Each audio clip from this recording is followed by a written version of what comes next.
Thanks to the organizers for this opportunity to talk about my research. And thank you all for coming to listen to my talk. I'm going to talk today about how we use neutrons in structural biology to understand biochemistry and to do drug design.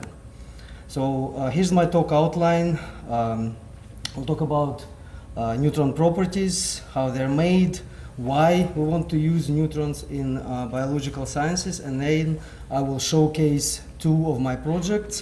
One on the antiviral design against main protease enzyme from SARS coronavirus 2 that caused COVID-19 pandemic we all lived through, and the other one concerns cancer-related enzyme called serine hydroxymethyltransferase.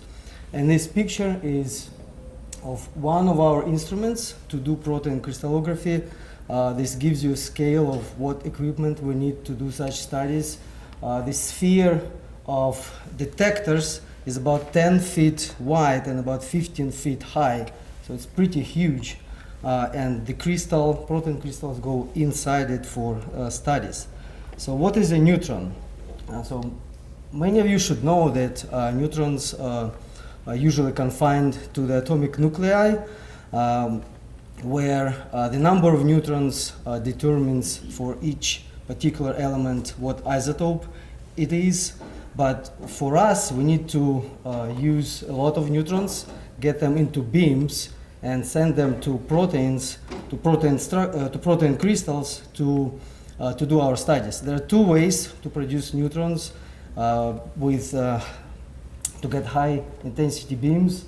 One is to build a research reactor, schematically shown here. So you have a fuel element, which in research reactors usually is aluminum alloy of highly enriched, basically weapons grade uranium or plutonium. At Oak Ridge National Lab, our reactor uses plutonium. And then you have guides that guide neutrons to the instruments. And here, this shows at the bottom is the fuel element. The other way to produce neutrons is based on the spallation phenomenon that schematically is shown in this little cartoon. The pink balls are protons that are accelerated to about the speed of light. They hit a target, which at Oak Ridge National Lab is mercury. We have about 20 tons of mercury for these experiments. And when protons hit nuclei of mercury atoms, spallation occurs that produces about 30 neutrons per each collision. And those neutrons go everywhere, so we can guide them through beamlines to instruments. And here in this movie, this shows how this is done. So you have to build a linear accelerator to accelerate protons for these studies. And this is the picture of our lab. So this is a linear accelerator.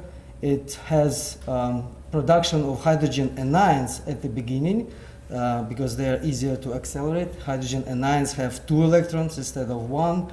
And then these pulses are accelerated to speed of light. Then they go into a storage ring.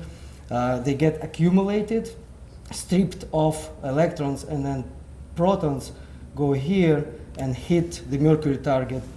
Neutrons go into the beamlines and onto the instruments, onto samples, and we do a lot of different studies with those.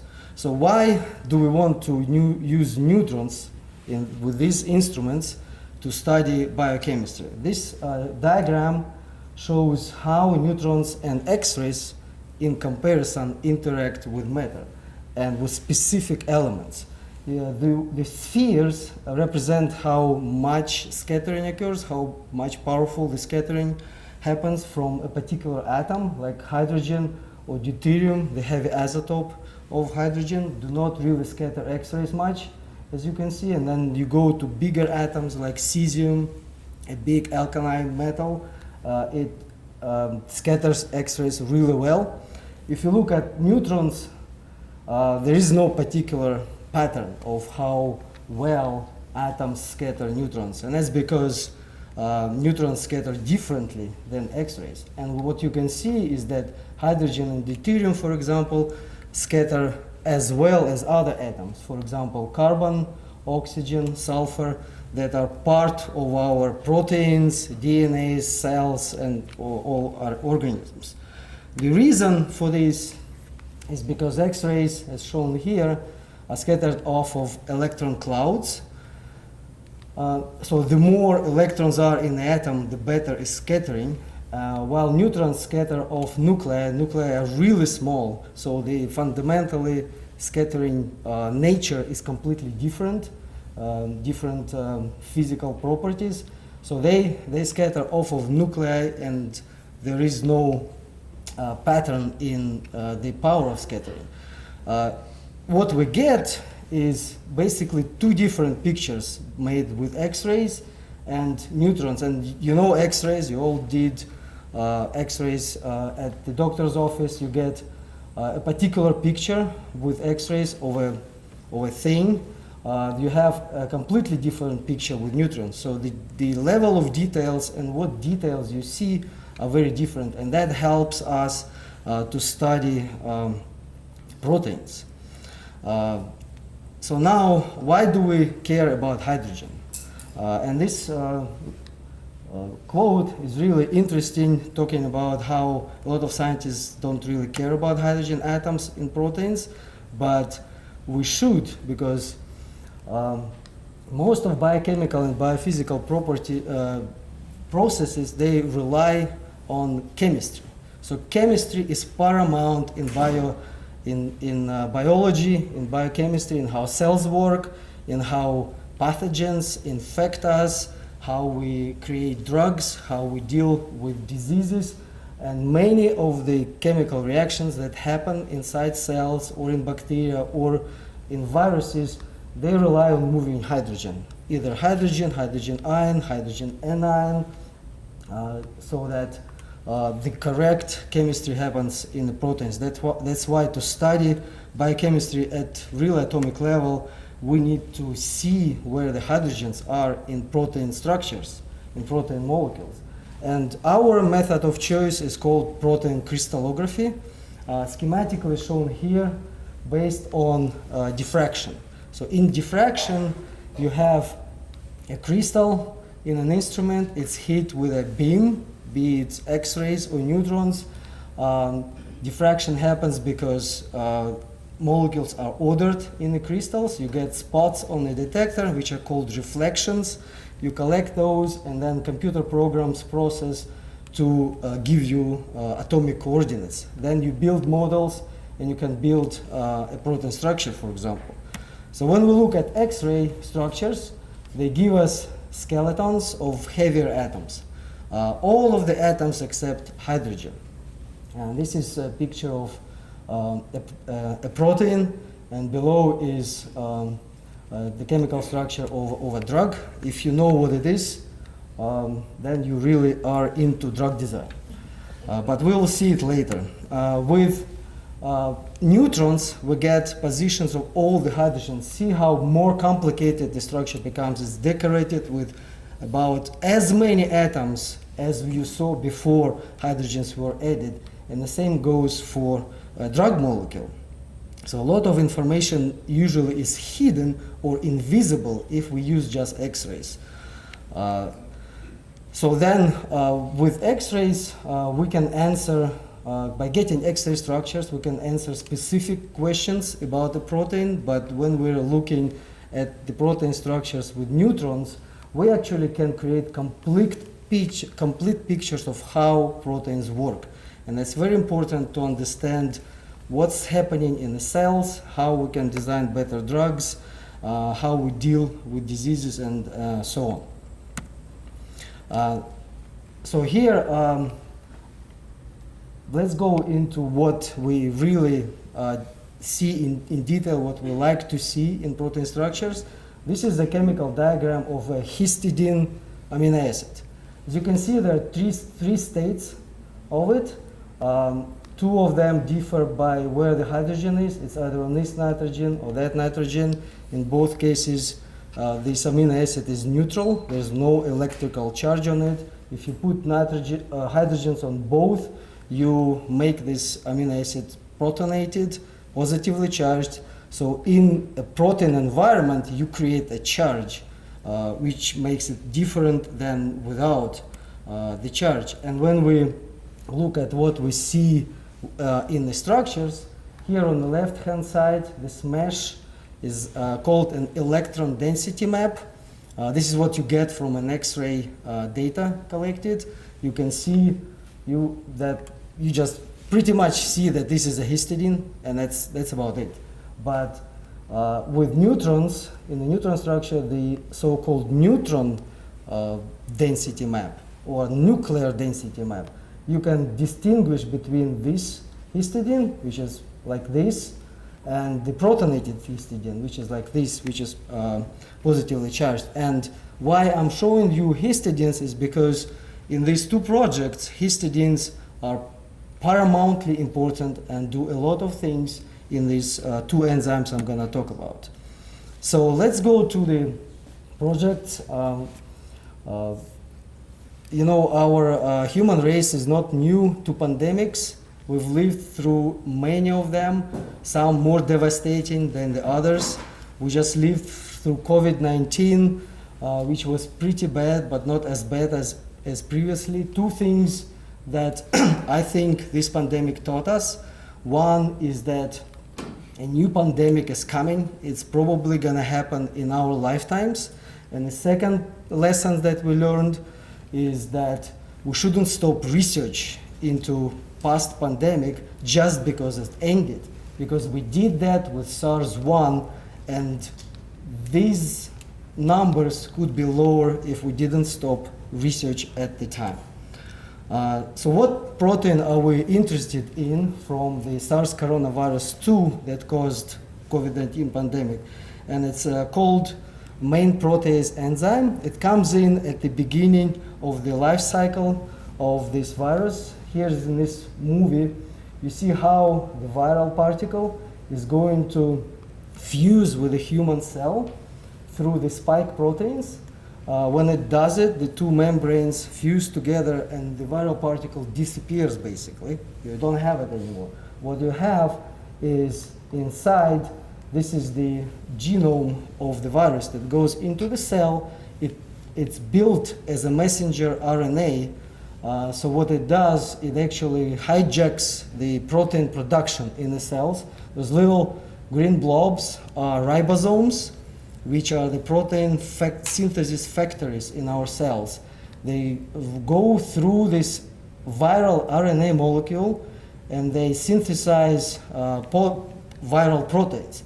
So at this tail here that comes off this ribosome is the viral proteins. When they're synthesized, they are connected together, so they're actually quite big.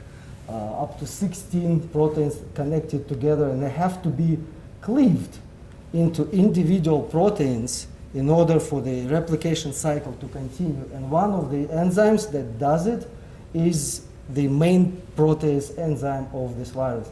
Here it is, it comes in, cleaves those linkages between the proteins, and the viral cycle continues.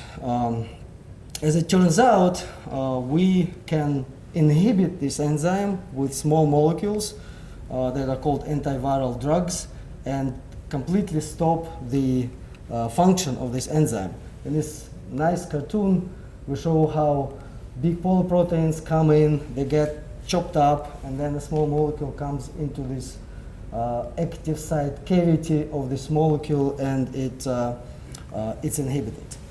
Ironically, as you can see, this molecule is shaped like a Valentine's heart. And when we noticed that, we thought this is really interesting, but it's a nasty virus. It's not a really nice molecule, although it looks interesting. We called it the beating heart of the virus. So here we go. We have got this protein recombinantly made. We grew protein crystals, and we got a neutron structure of this protein that's not bound to anything. The active site is shown here. I know it's complicated, so don't worry about it. I'll just give you the big picture here. So what's important is that we could clearly position all the hydrogens, then we could clearly put all the charges on top of those amino acid residues, so we know how the active site constructed. So now we could do drug design. And this work was done by my former postdoc, Daniel, with help of my colleague, Leighton at Oak Ridge. So we did then the drug discovery. One of the ways to do drug discovery is to first do supercomputer virtual screening. In this case, we collaborated with scientists from Argonne National Lab. So here you take a big library of small molecule compounds. It was about 6 million of them. Here you create complexes with this one enzyme. The computers analyzed hundreds of billions of structures to see where these molecules bind, where each of them binds to this protein. Then the computer evaluates how well they bind, and it tells us, okay, there are 72 compounds that we should test. So we bought 72 compounds and tested their activity for inhibition of this enzyme function in test tube. It's basically in solution, because we can't really do much with so many.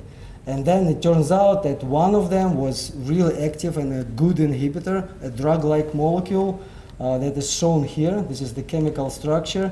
It turned out to be a completely new chemical scaffold that was discovered. We grew this beautiful crystal shown here of the protein complex main protease with this inhibitor, got an extra structure, and this is how this molecule binds in the active site of main protease.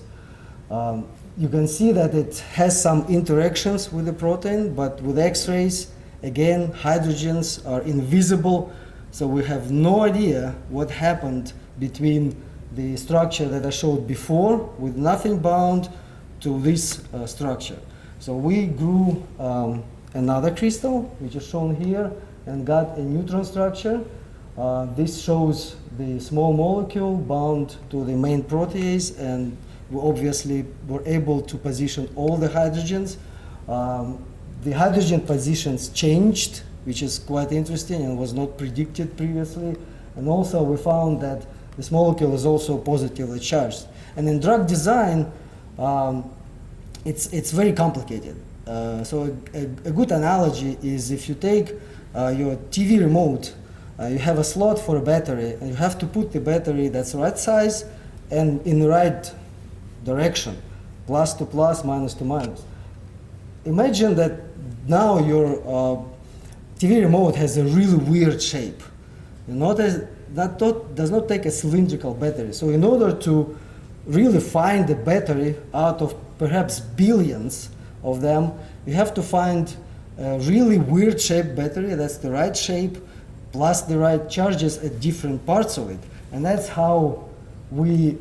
what we deal with when we design drugs. You can't just fit very easily, and that's why drug design, drug development is a difficult business to do. But with this information, what we did, we took this structure and said, why don't we change this molecule chemically to see if we can improve how it binds to the protein, how it inhibits this protein. So we used VR, and virtual reality is really cool for such studies, because you basically just walk into the molecule. It can be as big as this room, as big as a house. You study inside the VR room how the structure is made, what interacts with what, where atoms are. You basically become the size of an atom, really, when you do that. And we were able to design different molecules by changing this structure. Like here, you can go and say, I don't want this chlorine here. I think it should be a different chemical group. So you remove it and you put a different chemical group at this place in the compound. and then the software refines the structure, so it's a chemical sound, and then you say, oh, look at that. There are actually two new interactions that might be making this inhibitor better than it used to be, and some of them were, so we're continuing this study. The other way of doing drug design is starting with repurposing. We found that hepatitis C protease inhibitors, shown here, actually can bind tightly to this inhibitor. We again, we produced crystals, did the neutron structure, got all those hydrogen atoms and charges, and then understood how we can change the small molecule to make a more specific, a better inhibitor. And in here we used so-called hybrid design. So we started with this molecule. We did the neutron structure. You can see those changes in color for these amino acid residues actually means hydrogens moved in or out, charges changed. So we have to change the inhibitor accordingly. So we took one structure, like one of these. We took another molecule like that. We combined the chemical groups from the two, sketched a new molecule, and then synthesized it with organic synthesis in order to create a new molecule. And two of them, shown here, BBH2 and NBH2, were really good. They turned out to be very similar to this molecule, which is called nirmatrelvir. We saw just at the beginning of the talk. It's the active ingredient of Paxlovid. So it's the pills that some of you may have taken against COVID recently. If it's COVID, it's Paxlovid. There's a lot of commercials about that. So we knew that Pfizer was working on this. This is the Pfizer's molecule, but and it turned out that they used exactly the same protocol and methodology as we were doing in parallel, pretty much not knowing we were doing the same thing at the same time. So now I'm gonna move on to the second project, and this is about cancer. So I bet when someone says cancer, the first thing that crosses your mind is not this nicely drawn zodiac crab. It's really the nasty tumor and cancer as a disease. In fact, about 400 BC, Hippocrates called tumors karkinos, because karkinos in Greek means crab. And then the name changed into cancer. There are a lot of types of cancers, over 100 types, so that's why it's very difficult to deal with it, to treat, to find therapies. Much more difficult than with a single virus, for example. And why the cancer happens is because cells change. There are a number of hallmarks of cancer that are really the enabling characteristics of why cells become cancerous, from enabling replicative immortality. So basically cancer cells are immortal. If you thought about immortality, cancer figured it out, unfortunately. And then others, we are interested in one of the hallmarks of cancer, which is called deregulating cellular metabolism. Even though some of the first drugs shown here were anti-metabolite drugs, they targeted metabolic enzymes. Recently, there has been a revival of this research because new protein targets have been found that can be targeted by anti-cancer drugs. We're interested in one particular enzyme called serine hydroxymethyltransferase. It's a part of a big one-carbon metabolism, which is shown here. You can see this is not really a metabolic pathway, it's a metabolic network. It's going on in the cytosol of the cell, in the nucleus, in mitochondria, and the enzyme we're working with is functions in mitochondria. So what it does, it creates building blocks for the later synthesis of DNA, RNA, and other amino acids. And even though this enzyme is very important for normal cells, because normal cells need to survive, need to divide, cancer cells divide uncontrollably.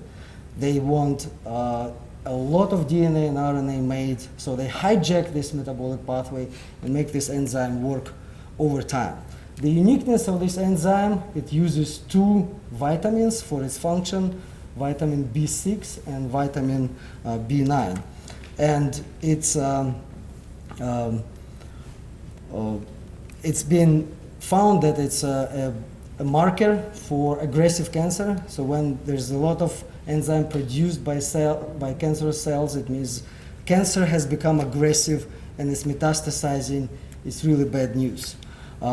Here's the structure of this enzyme. You can see it's made of 4 different parts. These are exactly the same protein chains, just colored differently.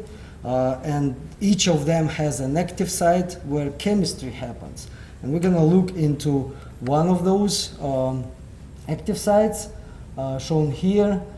Here's in orange is the vitamin B6. It's surrounded by a number of histidine residues. Again, histidine residues are very important. There are 5 of them here, and they all make interactions with the vitamin B6 that is a functional molecule inside the protein. They surround it, and also there's another residue which is a glutamate here, which is also an important residue in the active site. On the side here, the vitamin B9 or its derivative tetrahydrofolate, you might have heard about it, binds so that chemistry can happen. So this is the chemistry that this enzyme catalyzes, and it takes serine amino acid, makes glycine, takes this carbon, which is called 1 carbon unit, which is why this is 1 carbon metabolism, and transfers it to the tetrahydrofolate into here. So this way you get a building block. This is a building block for other enzymes to do RNA and DNA synthesis. And in all these places, we need to place hydrogens to understand how this enzyme functions. There has been a debate about how this reaction happens for over 40 years in scientific literature. The vitamin B6 here is covalently bound in the enzyme, so it sits there, it can't come out through this linkage to lysine amino acid. So this work was done by my former postdoc, Victoria Draga, and by 3 very talented undergraduate students from this very university that came over several summers to our lab to help with this project, Claudia, Alia, and Matea. And here, again, very complicated, but these figures show the active site, different parts of the active site, where the hydrogen atoms are. It turns out that all the histidines are neutral, that nobody knew about and debated for, as I said, over 40 years how this is happening. And strikingly, with just this one structure, we found one combination of hydrogen positions out of 2,000 possible. So you would never predict it, ever, even if you know chemistry really well. In the next structure, we made a complex with the substrate, the serine amino acid itself. It turns out it binds at the periphery of the active site. You can see the active site is funnel shaped, so it's open. So we call it an open state. We obviously determined all the hydrogen positions. This is very important. Then we bound an analog of vitamin B9, which is called folinic acid. So this is a non-reactive analog. This is what we do in a lot of biochemical studies so that we can trap some intermediates and are able to study the biochemistry. And you can see that now the active site is shaped like that molecule, so it closed up. And the point I want to make here is that in biochemistry, for proteins, hydrogen atoms are important, charges are important, but proteins must move. They're dynamic. They must open, close, and then again in order to function. And if they don't do that, they may be unfunctional and may be actually related to disease. Some of the proteins that have difficulties with conformational change, with change of shape, are causing disease, human disease. And then this is also showing the hydrogen atoms for this structure with the folinic acid. What important we found is that even though all the hydrogens stayed the same, this one residue changed the protonation state. So it was without a hydrogen, then it gained a hydrogen. And all this information was important to propose a new mechanism. So we say that neutrons settled a 40-year debate about how this protein functions, and we found that just this one residue actually does all the job. No, not all those histidines or other residues that you could read in the literature. And this complicated mechanism really comes out from all just these three neutron structures. And with this video, I want to summarize this project. So this is what we're trying to do. There's a cancer tumor. We have, obviously, it's constructed of cancer cells. Each cancer cell has all the parts that a normal cell has, including the mitochondria. In mitochondria, you have a lot of production of this SHMT enzyme. You see how more and more of it is produced for cancer to survive. Then we go into one of them. This is the active site we just saw. Orange is the vitamin B6. This is tetrahydrofolate, vitamin B9. We placed the hydrogens where they should be. So now we can remove this molecule kind of from the active site and design an inhibitor molecule that would stop this protein from functioning so that you can kill the cancer cell. And at the end, I would like to thank a lot of people who helped with this research, including students from this university and my postdocs, Daniel and Victoria, and thank you very much for your attention.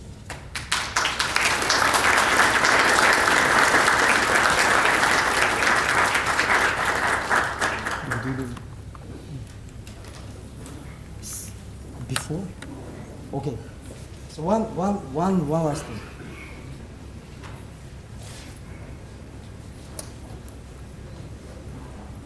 So last summer, we had a fourth student in our lab, and she was a SULE student, which is the Department of Energy program for undergraduate students at national labs. It's called Science Undergraduate Lab Internship. And she won our Newton Sciences Division Award for the best undergraduate project. And it goes to Lauren Ware. Lauren, please come.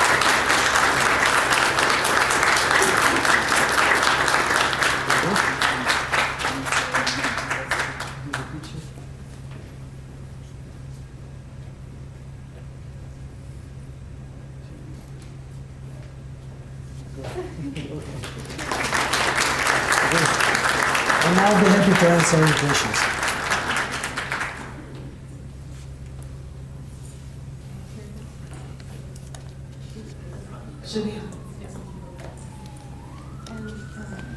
Should I Yes, put that up? Q&A.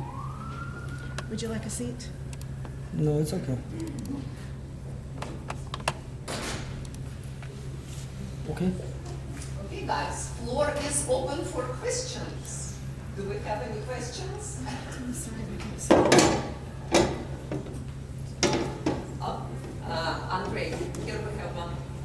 Okay. So you did research related to the SARS COVID. How long did it take you to, from us recognizing that people were getting sick, for you to start working on the project? That's a very good question. We started in about a few weeks after we learned that really pandemic is coming. And by that time, that was late February of 2020. By that time, Chinese already knew it. And some of German scientists who had collaborations with Chinese scientists already knew it. So what they did, some of them went to China, got samples, and they sequenced the genome. So by early January, the world knew the genome construction of this virus. So a lot of people started working on it. We came in about late February, a few weeks after the pandemic was, maybe a couple of weeks after the pandemic was declared, but before the crazy stuff started.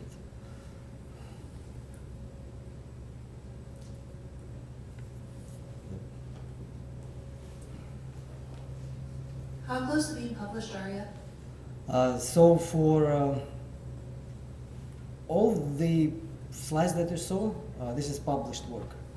We published. I have not shown you any unpublished results today. Do you have a list of the publications that you released in the slides? Yeah, you can actually, if you want to see, you can just go to Google Scholar and find my name. It's all there. All the scientists, like any scientist you see, you can just find there. Most of them are in Google Scholar, which is easy.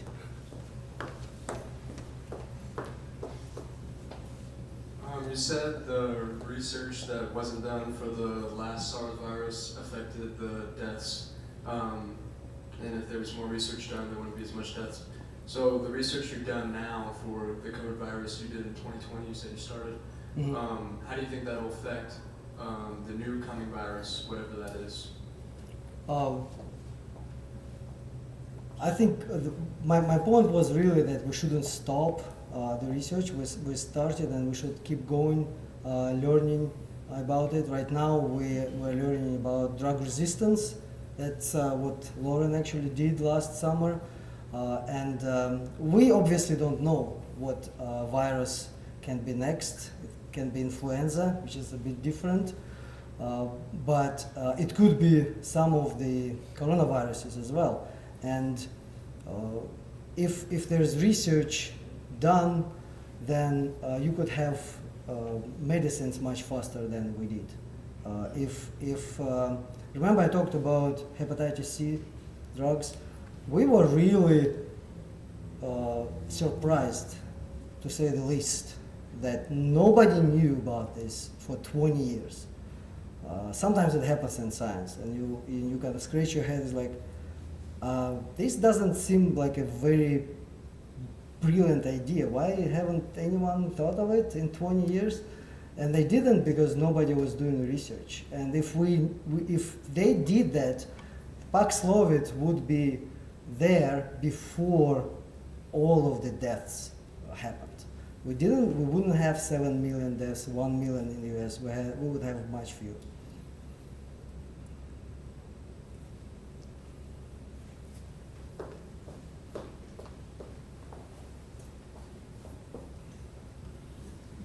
So, as a researcher in drug development, kind of a two-part question. Who influences the topics that you get to research, and how much creative freedom are you given in which ones you choose to do and how to go about the experimental design? Yeah, okay, very good question. So in my job at the National Lab and also at the university for a professor, you choose your own research pathways. And most of the time you choose what interests you, and then you try to see what you can dig out and what you can produce based on maybe your unique techniques that you're bringing in to the field. We were not told by management or anybody what to do, so that is really good. So you choose what you do, you choose the methods, you choose the methodologies, you apply for grants to bring in people, postdocs, students, and if you have a more or less a unique methodology that you can use, you can add a lot to the subject. Like we use neutrons, pretty unique. The facility we have at Oak Ridge is the only one in the United States. Really the only one in both Americas. There are a couple in the other parts of the world, but this is it. Okay. More questions?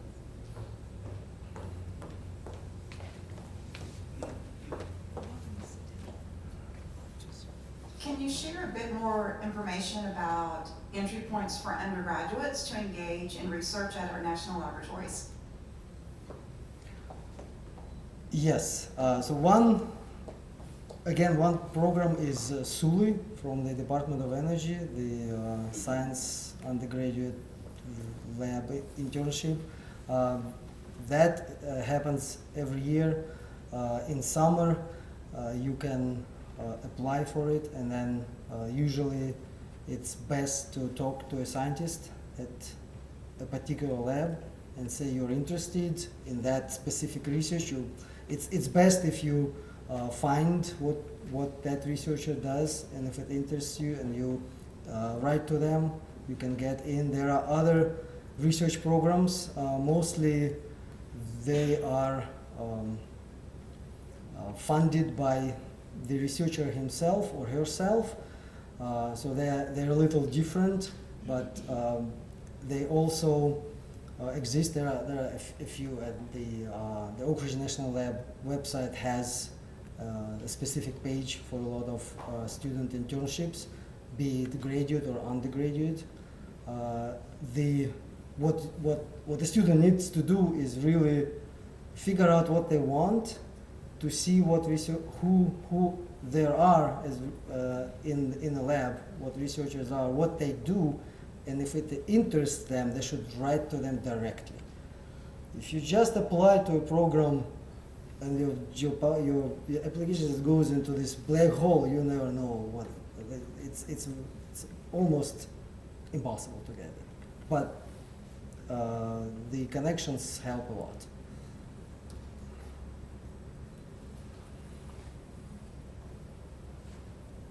More questions? We have a couple more prepared. Where's Kylie? Okay, Kylie, ask your question. Where did you go to receive your education?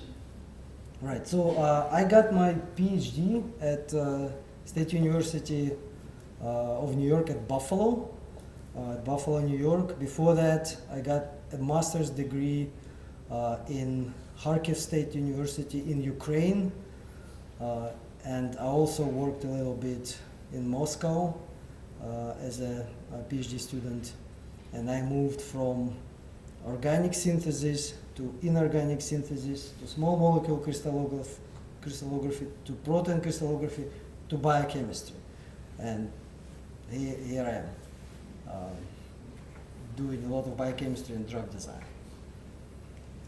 So would you clarify? Many of our students don't know how to begin their journey. And you started somewhere before you went to a graduate program. Can you talk a little bit about how you came to get to graduate school? What was your journey? Yeah, all the journeys are different, right? And in my case, it's nothing spectacular. Why I started doing chemistry was because I really hated everything else. In school, in middle school, in high school, I really didn't I thought that nothing else worked out, and that chemistry was working out. We had a brilliant teacher in my high school, chemistry teacher, so it kind of clicked, and I was studying chemistry, and then obviously went to a university to study chemistry. When I was there, I didn't know like what's gonna happen. I wasn't going completely forward, saying I'm gonna be a scientist. No, I was just studying and trying to see where my interests lie, what's interesting, what I can do, what techniques I can learn. So in Kharkiv University, I was introduced into crystallography, and I really liked it. And I still do crystallography. Then when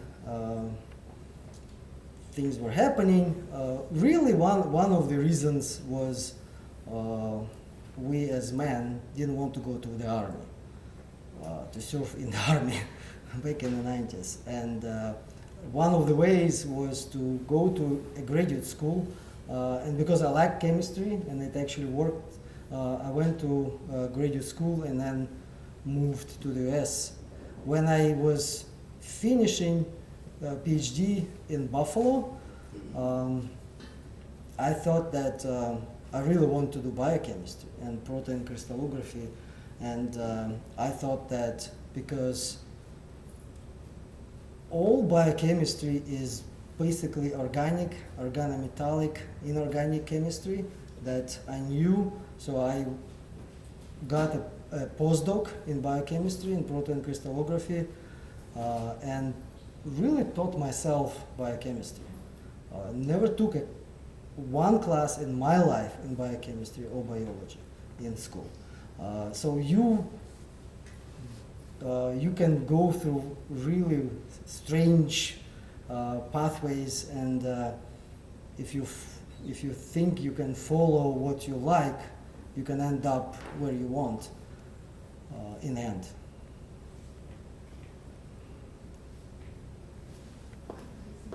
Another one?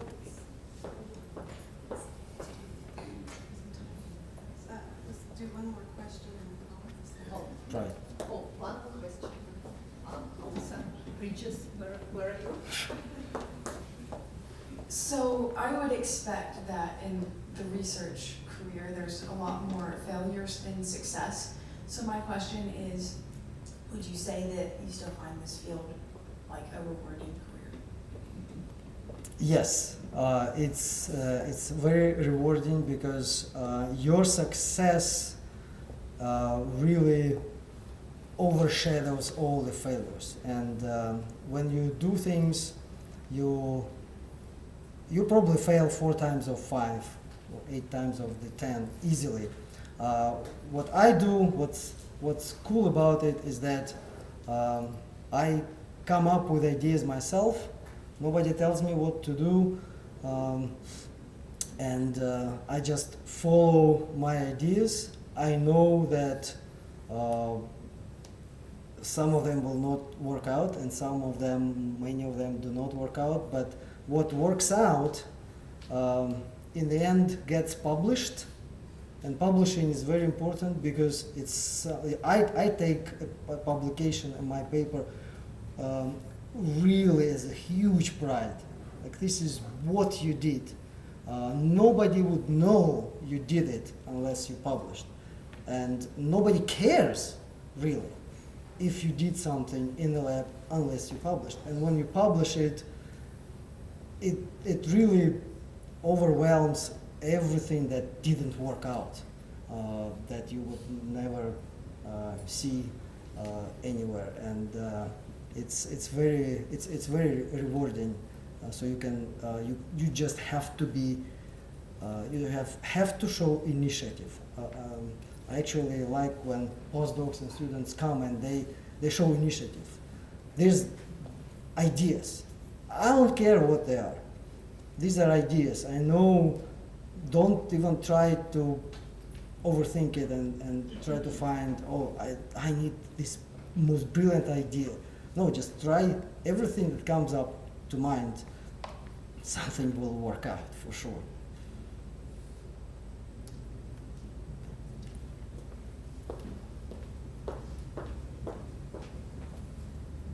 Okay, I think we're at time. Thank you very much for coming, and would you please celebrate our students? Thank you for coming. Thank you for the questions. Good luck with your studies.